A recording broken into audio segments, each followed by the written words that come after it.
Olá, pessoal. Chegamos em dezembro. Vamos aqui continuar nossa live, que na verdade a gente começou na semana passada. Agora a gente vai terminar ela. Vamos continuar conversando com o Carlos. Vocês vão continuar conhecendo a história do Carlos. Então, só relembrando, meu nome é Denise. Essa é a última live do ano. A partir de agora, vocês podem só continuar vendo as nossas lives lá no YouTube. E as próximas, sigam as nossas redes sociais para ver quando vai ter uma live nova. Carlos, semana passada, sei que tu já te apresentou, a gente falou um pouquinho, mas eu vou pedir que tu fale de novo, comece de novo a tua história, porque ela é muito interessante, a gente tem muito que aprender com ela. Então, Carlos, me diga, quem é você? Quem é o Carlos? Primeiramente, né, bom dia, boa tarde, boa noite a todos. Não sei o horário que vocês vão estar vendo essa live. Meu nome é Carlos André de Souza Alves, eu nasci em Juazeiro, Bahia, no interior, mais ou menos no interior da Bahia, bem na divisinha do Pernambuco. O Carlos, ele é um filho dos mais velhos da minha mãe, né? Eu tenho 17 anos. Comigo em casa mora eu e mais 7 pessoas, que são 5 irmãos, minha mãe e meu sobrinho. 8 pessoas dentro de casa. E não só eu, mas eu vou falar no geral da minha família, porque uma coisa que eu tenho orgulho de falar é sobre toda a minha família. Minha família, todos nós somos batalhadores, porque mesmo com todas, quando criança, e minha mãe encontrou quando me teve, ela conseguiu superar e eu também, a gente conseguiu superar. É, a gente é uma família de bem humilde mesmo, bem humilde mesmo. Quando eu tinha exatamente meus 6 meses, minha mãe não conseguiu me criar e achou ajuda numa instituição de apoio, de abrigo, na verdade, onde as crianças moravam lá. Com toda essa questão de a gente morar lá, eu morei lá até mais ou menos até mais ou menos esse ano, na verdade. Depois da morte da dona de lá, a instituição veio a fechar e agora só abriga crianças de 0 a 15 anos. E como eu já tenho 17, eu não me enquadro mais. E com essa ida para minha casa, porque foi o primeiro contato que eu tive, eu nunca fui lá, assim, Deixa eu para só te morar. interromper. Tu morou do zero até o ano passado no acolhimento, dos 6 meses até agora no acolhimento, até os 17 anos, tu tem 17 até os 16. Até os de 6 meses. Teve uma saidinha de dentro. Eu fui morar com a filha da dona, que eu considero como se fosse uma mãe adotiva para mim. Ela veio a falecer quando eu tinha meus 7 anos, e com isso eu voltei para a instituição. E nela eu criei todo um vínculo, todo mundo que mora aqui e que morou aqui, a gente meio que se considera uma família, como se fosse irmãos. Irmão de outra mãe, por conta do convívio. Todos nós temos o amor por como se fosse uma família, todos. Aí com essa ida, depois que ela faleceu, que aqui deixou de ser abrigo depois de um... A gente ficou aqui até mais ou menos, se eu não me engano, foi abril. Quando foi abril que veio todo o decreto, fechou tudo, a gente teve que ir para nossas casas. Com essa ida, o juiz... Então, tu morava no acolhimento desde os 6 anos, foi adotado com 6 anos, retornou para o acolhimento e agora com 17 anos teve que retornar para tua família biológica. Sim. Como foi esse retorno? Conta para nós. Olha, o retorno ele não foi tão, vamos dizer, fácil, porque eu conheci toda a realidade da minha mãe, que infelizmente ela conta com um problema na coluna, e esse problema da coluna não conseguiu, até o momento, não conseguiu um atendimento com um médico especialista no SUS, que foi, ela tem, ela não sabe, ela nem diagnosticou ainda, ela só toma os medicamentos para poder cuidar disso. E com essa imobilidade que ela tem nas costas, ela anda só que um pouquinho torta e sente muita dor nas costas. Com essa imobilidade, ela não consegue trabalhar. Faz uma faxina uma vez ou outra, mas a gente vê que ela não consegue. Com tudo isso, para mim, foi um grande baque, porque ver toda a situação de meus irmãos, ver que minha mãe só recebe 610 de Bolsa Família e não conta com nenhuma pensão dos pais dos meus irmãos, E isso era a única renda dela, que era R$ 610, que ela começou a receber, por incrível que pareça. Tem exatamente 3 anos que ela recebe o Bolsa Família. Antes disso, ela basicamente vivia somente só de ajuda, até mesmo da instituição, que mandava uma vez ou outra uma cesta básica para ela. Eu não tinha tanto contato. Eu vim conhecer isso mais depois. E com essa minha ida para lá, eu vim ver o quão diferente era a minha realidade, que eu vivia aqui, para a realidade da minha família. E eu vejo que não foi fácil para mim e nem para o meu irmão, porque eu não morei aqui na instituição só, eu morei com outro irmão que tem 14 anos. E para ele também não foi fácil, tanto para mim quanto para ele, porque a gente viu toda a questão da minha família, tudo, porque se a gente for ver hoje em dia, R$ 610 não é nada. Que a gente vai ali e paga 250 de aluguel, que a gente paga 250. Aí paga energia, paga água. O resto que sobra é só exatamente para a feira. E muitas das vezes, como hoje mesmo, a gente acaba faltando alguma coisa para tomar um café, para poder fazer uma janta. E mesmo assim, para mim, mesmo com esse grande baque, mesmo assim, eu ajudo em casa, vou ajudar na feira, consigo ir ajudar nas feiras finais de semana uns R$ 300 e complementa o restante do valor que falta em casa. Mesmo sendo um pouco, né? É Eu uma vejo que realidade bem difícil mesmo, e como tu vivia em um acolhimento, bem ou mal, tu tinha as tuas necessidades ali garantidas naquele acolhimento, e agora tu tá numa outra realidade onde, tipo, tu não sabe de onde vem, se vem esses proventos, e mesmo assim tu não deixou de estudar, tu continua estudando. Me conta como foi a tua vida escolar e o que tu faz hoje. desde os meus. Eu sempre fui uma criança que gostei sempre muito, muito, muito mesmo de estudar. Todo mundo que me conhece, todos os meus professores, eles têm todo o acolhimento, porque eles sabem minha realidade. Sempre o incentivo de querer estudar veio tanto da minha família biológica, da minha família adotiva, de todo o meio, porque sempre tive o incentivo de querer estudar. Eu aprendi a ler com os meus 4, foram 5 anos. Eu fazia cruzadinha, meu pai adotivo, ele fazia umas cruzadinhas. Chegava do trabalho já cansado, fazia as cruzadinhas, fazia caça-palavras. Isso me estimulou bastante a querer aprender mais. E eu costumo dizer que eu sou um pouco curioso, porque um pouco não, a curiosidade ela é boa para a humanidade. Se não fosse a curiosidade, onde estariam as pesquisas científicas? Eu costumo dizer que eu sou uma pessoa que busca muito querer aprender a todo momento. Eu vejo uma coisa ali e me pergunto por que isso aconteceu, vou analisar o porquê aconteceu. Isso vem desde os meus 5, 6 anos. Uma grande pergunta que eu quis saber quando eu tinha 6 anos foi o porquê de muitas pessoas na vida não ter. É uma pergunta meio social, porque de muitas pessoas na vida sofrer. Aí eu pesquisei, com 6 anos, eu pesquisei sobre isso, porque eu vi uma imagem em um livro.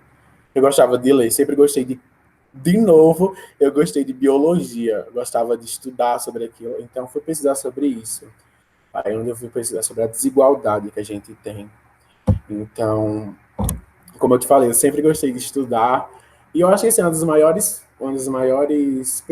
eu falo pesquisa assim, mas uma das maiores vontades de querer estudar veio desde novinho mesmo, onde eu me apaixonei pela biologia. Hoje eu estou no segundo ano. Segundo ano que vem terceiro, segundo e terceiro junto. Onde eu me apaixonei pela física, pela biologia e pela química, foi, se eu não me engano, no sexto ano, quando eu tive o contato sobre o sistema humano, e eu quis aprender aquilo, eu queria entender como funciona o corpo humano. Porque qualquer coisinha, a gente é tão, o nosso corpo ele é tão inacreditável que qualquer coisinha pode acontecer. Uma grande curiosidade que eu tive no sexto ano foi como funcionava o cérebro. Porque a gente tem um órgão tão maravilhoso no nosso corpo, que é o cérebro. Qualquer dano a ele a gente pode ocasionar uma grande perda. E desde pequeno eu gostava de entender coisas complexas, gostava de entender o universo, tudo, tudo, tudo, tudo mesmo. Minhas notas no colégio, elas são notas exemplar. Eu nunca, graças a Deus e a meu esforço, eu nunca cheguei a repetir nenhum ano. Eu não sei como funciona no estado de vocês, questão com a idade, mas aqui no meu estado, no 3 anos, você entra na alfabetização 1 e 2. Com 5 anos, se eu não me engano, com 6 anos, você vai para o primeiro ano, ensino fundamental 1. Com 12 ou 13, você vai para o sexto ano, que antigamente quinta série. Aí você se forma no terceiro ano com 18 anos. Ano que vem eu faço meus 18, dia 15 de junho. E eu, como eu falei para todos, sobre a questão de eu querer, por que eu quis medicina? Porque eu quero, como eu já Peraí, falei, peraí, vai antes, peraí, volta mais um pouquinho ainda. Deixa eu aproveitar e dizer uma coisa pro pessoal. uhum, Para quem está vendo a nossa live, pensando assim, ah, mas vocês fazem lives técnicas, vocês falam de outros assuntos, por que a live agora? Primeiro que a gente, assim como eu, nós ficamos encantados com a história do Carlos, porque apesar de todas as adversidades que ele teve, ele tem um sonho, e o sonho do Carlos é ser médico.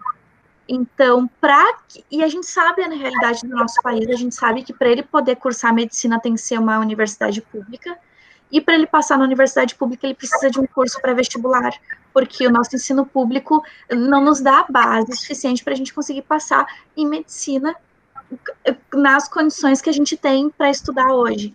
Então, a gente entrou em parceria para promover o custo, né, para tentar com que o Carlos tenha o custo desse curso pré-vestibular, e para isso é a vaquinha que vocês vão ver no rodapé aqui dessa live, tem o link da vaquinha, tem o ID da vaquinha, façam acontecer, o final do ano está chegando, a gente está com o coração mais pensando no que fazer, vamos fazer a diferença, vamos fazer a diferença para o Carlos, pelo menos, já que a gente não fez para ninguém ou não sabe para quem fazer. O Carlos sabe, ele quer usar esse valor para fazer o curso pré-vestibular para cursar medicina, porque é o sonho dele.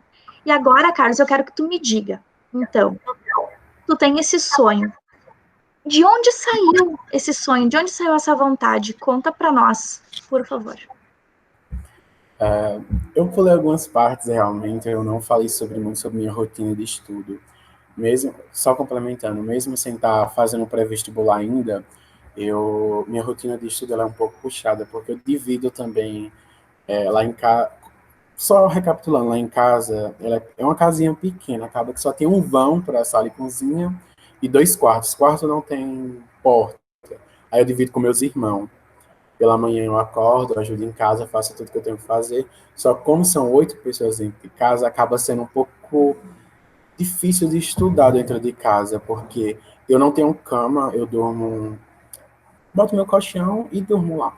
Aí, como eu não tenho onde estudar muito bem, eu acabo estudando no colchão mesmo. Vou lá, começo a estudar. Só que como meus irmãos são pequenos, a gente sabe, criança pequena, ela é um pouco cheia de energia para gastar. Meus irmãos acabam. Eu sei que é brincadeira deles, que são novinhos, gente, criança nova gosta de brincar o tempo todo. Ela acaba pegando um caderno, pega um lápis, e isso é um pouco difícil de estudar. Eu estudo para o Enem desse ano que teve, vai ser agora em janeiro, eu estou estudando de 2 horas até mais ou menos umas 9, 7, mais ou menos 7 a 9 horas. Isso não é todos os dias, porque como tem um da vaquinha, eu ganhei uma bolsa do técnico de enfermagem, e dia de terça-feira eu tenho um técnico, então já não estudo muito, eu estudo mais durante a noite. E na terça-feira à noite também eu vou para a igreja, então acaba que tem dias que eu tenho que correlacionar alguma coisa. Minha rotina é toda uma rotina puxada, estudo, ajudar em casa, brincar com meus irmãos, porque criança gosta de ter energia para gastar. E eu que tenho, todos meus irmãos são menores, eu sou o mais velho, a outra, minha irmã do meio, ela tem 15 anos. E os outros são tudo mais novos. Tem uma de 3 anos, que é Yara, que ela é uma criança bem cheia de energia para gastar mesmo. E acaba que eu tenho que ajudar ela a gastar a energia dela para poder estudar. É bem corrido. E sobre por que escolhi a medicina. Eu costumo dizer que a medicina, que eu vi uma frase uma vez, a medicina é para todos, mas nem todos são para medicina. A medicina está ali para servir todos, mas nem todo mundo tem o amor que é para estar na medicina. quando eu tinha meus, se eu não me engano, 12, 13 anos, um menino, na verdade eu acho que foram 10 anos no máximo, um amiguinho do colégio, eu estava sentado, um amigo do colégio sem querer, eu não sei se foi, eu sinto que foi sem querer, que eu não vou julgar, ele pegou e fez, pegou com a unha e enfiou nesse olho aqui, até hoje eu tenho, na época não foi diagnosticado a doença que teve da malformação dele, tive uma irritação, fiquei coçando, fui ao médico, o médico disse que não tinha nada. E isso, né, eu até acreditei. Disse que não tinha nada, que só era um problemazinho normal. Depois de mais ou menos alguns anos depois, eu acho que o laudo saiu esse ano, então tem muito tempo, eu tenho 10 anos. Só que eu só vim diagnosticar, acho que se não me engano, uns 4 anos. Não, diagnosticar não, só vim saber que eu tinha um problema sério há 4 anos atrás, que saiu o meu problema, a ceratocone. É uma doença rara que atinge a córnea ela toma uma curvatura normal, aí esse olho eu tenho que fazer o transplante e no olho, nesse olho eu também tenho um ceratocone, ele não está tão avançado, mas ele é progressivo.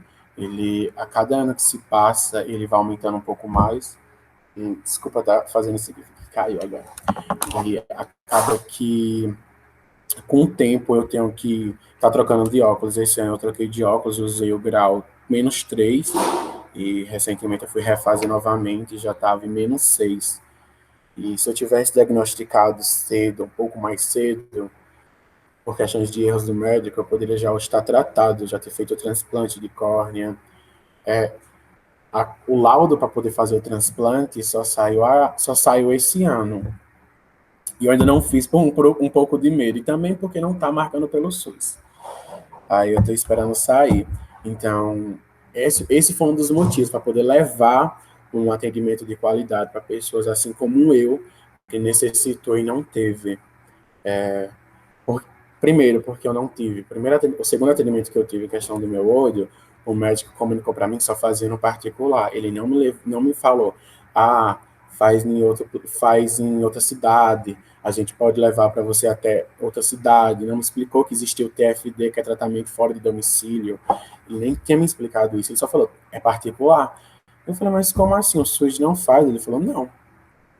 Isso, para mim, isso no momento foi um baque, porque eu tinha, se eu não me engano, uns 14, 15 anos. Estava estudando, gostava muito de estudar. Nesse ano que eu descobri isso, foi quando eu tive um problema bem sério no seu olho, ficou muito irritado, eu acabei faltando muito no colégio. Aí tive que ir para fazer a prova final. Não por falta de nota, mas por conta de para saber se eu tive algum conhecimento pelo ano. Aí, com isso, da questão do meu olho, eu faltei muito. Então, uma lição que eu levo para minha vida, a gente só tem uma vida, a gente tem que poder, eu não digo ajudar, eu digo, não vou falar só ajudar alguém, mas a gente tem que levar um amor para outra pessoa, fazer o possível para poder ajudar outras pessoas, porque para a gente pode até não estar sendo bom, mas de outras pessoas que podem estar numa situação pior. Como eu falo do meu olho, eu tô alegre por estar enxergando, mas tem outras pessoas que teve esse mesmo problema que eu e não teve ainda não teve a sorte que eu tive de ainda estar enxergando. Porque já foram-se 7 anos depois do ocorrido. E graças a Deus eu ainda estou enxergando. E esse foi um dos fatores, levar ao atendimento de qualidade para alguém. E um dos planos que eu tenho é, quando eu me formar, me especializar, poder ajudar famílias assim como a minha, ajudando na questão do tratamento, uma consulta, levar medicamentos, fazer esse tratamento. E também teve outro acontecimento que teve recentemente, foi que fez eu ainda mais me apaixonar pela área da saúde, foi de minha avó adotiva do lar. Eu falo vó adotiva porque ela me criou. E ela era como se fosse uma avó, o carinho que ela teve comigo. Então, foi diagnosticada com câncer no pâncreas, que evoluiu para uma cirrose hepática, que ela acabou indo a óbito. Eu vejo que, eu não sou de julgar, mas pelo toda a história que eu vi dela, a glicemia dela sempre andava alta. Eu acabo que foi muitas das vezes um erro do médico, porque mesmo ela tendo isso tudo, toda a instituição no nome dela, era uma pessoa simples, ela não tinha um plano de saúde, tudo dela era dependendo do SUS. E eu quero ver a mudança, quero poder ajudar alguém para fazer o mundo um lugar melhor para se viver. A gente tem muita questão de desigualdade, voltando para falar sobre ela. Se tivesse feito um diagnóstico no médico melhor, que a gente sabe que só, infelizmente, só na área particular que teria isso, ela possivelmente teria descobrido cedo o câncer no pâncreas dela. Porque um ano atrás ela fez, em 2018, ela tinha feito um exame de sangue, e esse exame de sangue foi todo detalhado, um hemograma completo, tudo, foi feito tudo. E o médico não falou sobre nenhum problema. E a médica mesmo falou que a hepatite dela tinha cerca de 10 anos. Uma pessoa de 70 e poucos anos tem uma hepatite há mais de 10 anos e não ter sido diagnosticada. Uma pessoa com um câncer de mais de 2 anos não ser diagnosticado. Então, é como eu falo, eu quero poder levar uma saúde de qualidade acessível. Quando eu falo acessível, não é pagando, é de graça. E tudo que vem de graça, a gente tem que dar de graça. Se hoje eu recebi toda essa ajuda da instituição aqui de graça, eu também vou levar de graça. Se hoje eu receber a ajuda da ela e todo mundo, eu vou poder levar de graça para alguém. Porque, só um momento, tem uma frase do Papa que fala sobre a vida. É só um momento que eu tô pegando, que eu tava com ele salvo para poder falar. Tô encantada segurando aqui porque tem que fazer a fina, não pode chorar.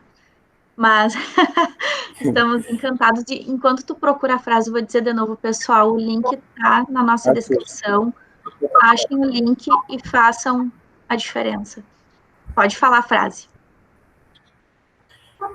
Essa frase do Papa Francisco é uma reflexão que eu ouvi há um tempo, falando sobre toda a questão de superação e sobre amar ao próximo. Eu vi isso numa formatura de um formando de medicina e levei isso para a vida. Os rios não bebem a sua própria água, as árvores não comem seus próprios frutos, o sol não brilha para si mesmo, e as flores não espalham sua fragrância para si. Viver para os outros é uma regra da natureza. A vida é boa quando você está feliz, mas a vida é muito melhor quando os outros estão felizes por sua causa. Essa frase é do Papa Francisco, estou levando ela para a minha vida, porque realmente quando a gente ajuda a melhorar a vida de alguém, a vida se torna muito mais boa para a gente. Quando a gente está feliz e consegue deixar outra pessoa feliz, a gente se sente bem com si mesmo e ainda deixa outra pessoa feliz por ter conseguido realizar alguma coisa. Eu levo isso para a vida, essa frase. Tu tem muita razão, porque é bem isso. A gente que trabalha com voluntariado, a gente tem isso mesmo para a vida. A gente trabalha, ok, a gente tem que ter o nosso rendimento para poder, né, dar assistência para os nossos filhos, para a nossa família, mas se a gente não tiver assistência, se a gente não tiver o voluntariado, não faz sentido. Não faz sentido tu tá aqui nessa vida, tu veio fazer o quê? Só trabalhar e morrer? Não.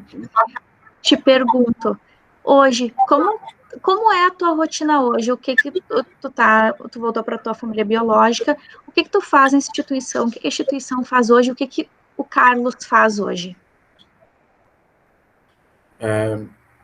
Eu voltei para minha família biológica e a instituição ela está me ajudando em questão de alimentação, porque mesmo um pouco que a gente tem acaba não dando, como eu falei no início, hoje a gente acordou e não tinha alguma coisa, a gente foi se virar com o que tinha. A gente muitas vezes a gente não agradece a Deus pelo que tem na mesa, né? Só falando, antes de dormir eu sempre agradeço, independente da sua religião, a gente tem que ser grato, não é? Eu agradeço a Deus todos os dias por a gente estar acordando, por a gente estar respirando, por todo mundo da minha família estar bem, a gente não ter pegado corona, por todo mundo ali estar com saúde. Hoje eu acordei e a única coisa que tinha era cuscuz. Não sei se vocês conhecem, porque é uma coisa mais nordestina, o cuscuz amarelinho. A gente come cuscuz com tudo, como todo mundo costuma falar. E a gente, às vezes, não agradece a Deus por cada coisa, né? Tem um tempinho que a gente não vê uma mistura na mesa. A mistura que a gente fala é um ovo, uma salsicha, uma carne. Não, carne a gente não vê nem tão fácil. Um frango, raramente a gente vê. E tipo de acordeão, a única coisa que a gente tinha era o cuscuz. Tinha uns tomates, uma cebola, eu cortei, fiz todo uma mistura lá, a gente comeu. E com café a gente aprendeu a ser grato indo para casa por tudo. E às vezes a gente não agradece por ter uma carne na mesa, não agradece por ter um frango, por ter alguma coisa, não é?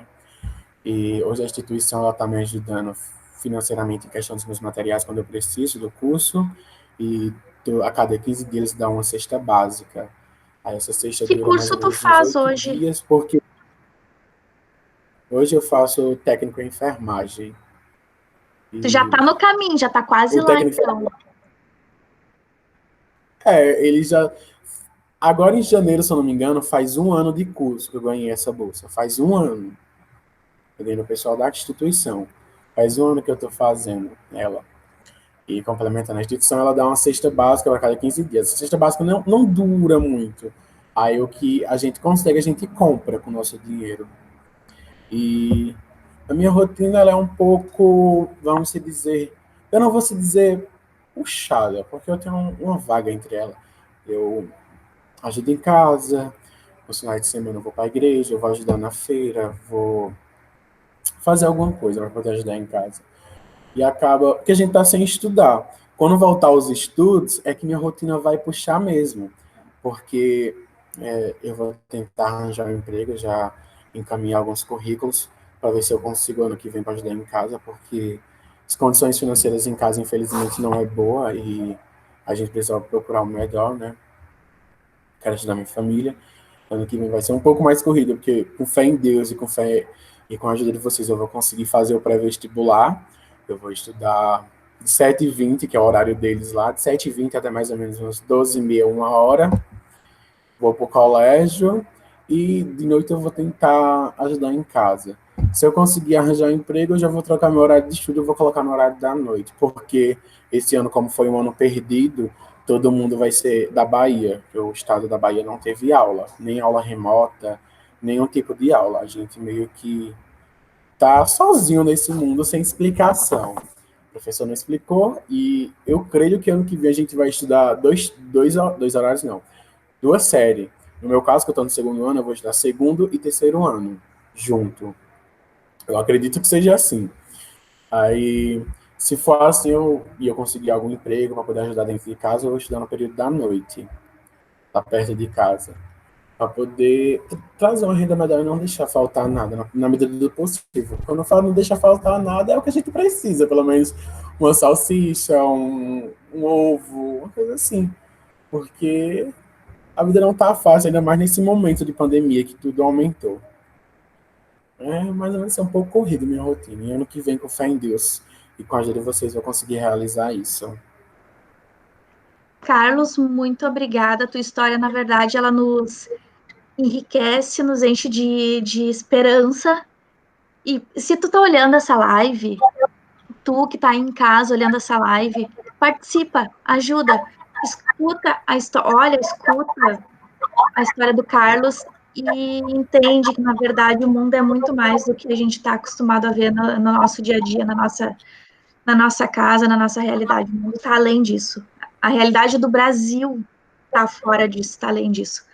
Carlos, eu quero te dizer que muito obrigada por tirar um tempinho para poder vir aqui com a gente. A gente sabe da dificuldade que é para te conseguir falar com a gente online, porque tem a questão da internet, a questão até do computador, de como tu vai falar com a gente sabe disso. Então, obrigada por dispor para poder vir falar com a gente. Quero te dizer para te não desistir. Não desiste. Se não der certo 100%, inicia o curso, começa, e a gente vai continuando te contatar, a gente vai continuando a tentar te ajudar como a gente conseguir.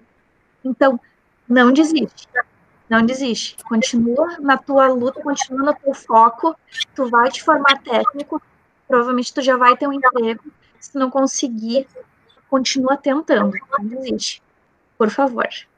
Muito obrigada, pessoal. Muito obrigada. Carlos, tu quer falar alguma coisa para a gente poder encerrar? Quero agradecer, na verdade. Eu quero agradecer todo o pessoal do Projeto Elo Elo, desculpa, não sabe pronunciar correto, e a todo mundo que vai poder estar assistindo essa live, que vai poder contribuir, até mesmo você que não vai conseguir contribuir. Espero que esse ano de 2021, na vida de todos vocês, seja o ano de conquista, de coisas melhores, saúde, né? Como a gente passou esse ano, não foi um ano tão bom, seja repleto de saúde. E você que não conseguiu contribuir, infelizmente, por questões financeiras, é, eu quero que 2021, fé em Deus, independente da sua religião, seja um ano próspero para você e que Deus multiplique muito mais na sua vida. E quero agradecer a todo mundo, principalmente a Deus por poder ter conhecido vocês. Por um acaso eu ter conhecido todos vocês. Só Foi isso muito mesmo. acaso. Na verdade, a gente conhece pelo grupo de apoio de Canela, a Tatiana, que foi a pessoa que nos apresentou você. Então, eu não sei da onde ela conseguiu o contato, mas a gente te conheceu através da Tatiana, que também é um grupo de apoio aqui de Canela, do Rio Grande do Sul. É o destino. São coisas que só Deus explica. É sim. Obrigado mesmo a todos vocês. Muito obrigada, pessoal. Segue a gente nas redes sociais. O Carlos também tá com a arroba dele lá nas nossas redes sociais. Se quiser entrar em contato direto com o Carlos, quer ajudar de alguma outra forma, conhece alguém em qualquer outro lugar do Brasil que pode ajudar, chama o Carlos lá no Instagram também e ajuda. Tchau, pessoal.